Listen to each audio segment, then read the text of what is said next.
नमो नारायण। सभी भक्तों से निवेदन है, इस चैनल को लाइक करें, सब्सक्राइब करें, शेयर करें। जय श्री कृष्णा। सूर्य नारायण भगवान की जय हो। प्राचीन काल की बात है, भगवान श्री विष्णु के परम भक्त राजा सुखदेव अपने राज्य में धर्म पूर्वक शासन करते थे।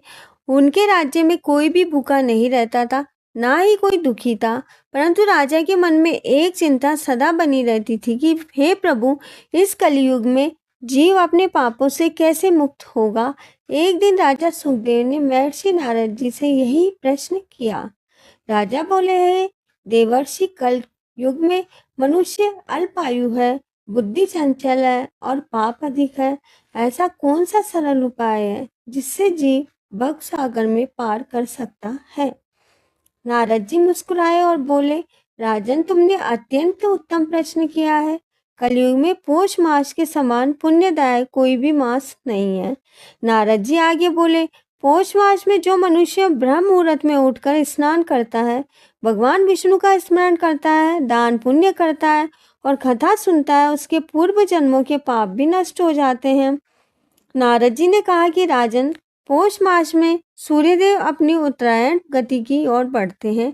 यह काल देवताओं के लिए अत्यंत प्रिय होता है। इस काल में प्रातःकाल स्नान करना, तिल और गुड़ ऊनी वस्त्रों का दान करना, विष्णु सहस्त्र नाम का पाठ करना, एकादशी, प्रदोष और अमावस्या पर विशेष फल होता है। जो व्यक्ति इस मास में दूसरों की निंदा छोड़ देता है, क्रोध त्याग देता है और सत्य का आचरण करता है, उसके घर में लक्ष्मी हमेशा वास करती है। नारद जी ने राजा को इस कथा सुनाई। एक नगर में एक अत्यंत गरीब ब्राह्मण था। उसके पास पहनने को वस्त्र नहीं थे, खाने को अन्न नहीं था, परंतु उसकी भक्ति अटूट थी। पौष मास आने पर उसके मन में निश्चय किया कि मैं चाहे भूखा रहूं, परंतु प्रभु का नाम नहीं छोड़ूंगा। वह प्रतिदिन नदी के स्नान करता, ठंड में कांपता हुआ भी ओम नमो नारायण का जप करता था।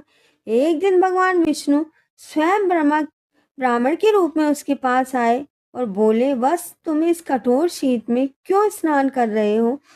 ब्राह्मण बोला, प्रभु, शास्त्रों में कहा गया है कि पौष मास को स्नान मोक्ष देने वाला होता है। यह शरीर नश्वर है पर आत्मा अमर होती है। भगवान उसकी भक्ति से प्रसन्न हो गए। उन्होंने कहा, बस मांगो, तुम्हें क्या चाहिए। ब्राह्मण ने कहा कि हे प्रभु, मुझे धन नहीं चाहिए, बस आपके चरणों की भक्ति दे दीजिए।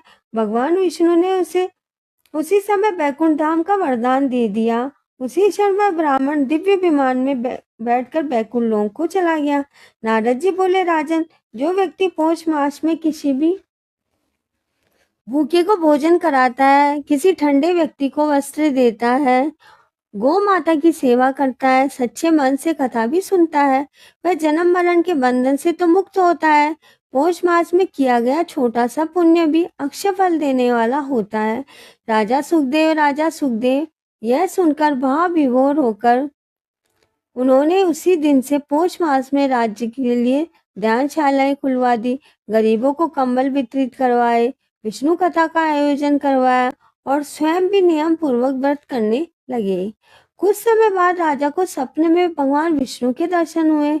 प्रभु ने कहा कि राजन, तुम्हारा राज्य धर्म से युक्त है, तुम्हें मृत्यु के बाद भी वैकुंठ की प्राप्ति होगी। हे भक्तजनों, जो कोई भी पौष मास की महात्म्य की इस कथा को पढ़ता है, सुनता है या सुनवाता है, उसके घर में रोग कभी भी नहीं आते हैं, दरिद्रता कभी भी नहीं आती, कलेश भी समाप्त हो जाते हैं और अंत में उसे भगवान विष्णु की कृपा मिल जाती है। इसी के साथ पौष मास महात्म्य का चतुर्दश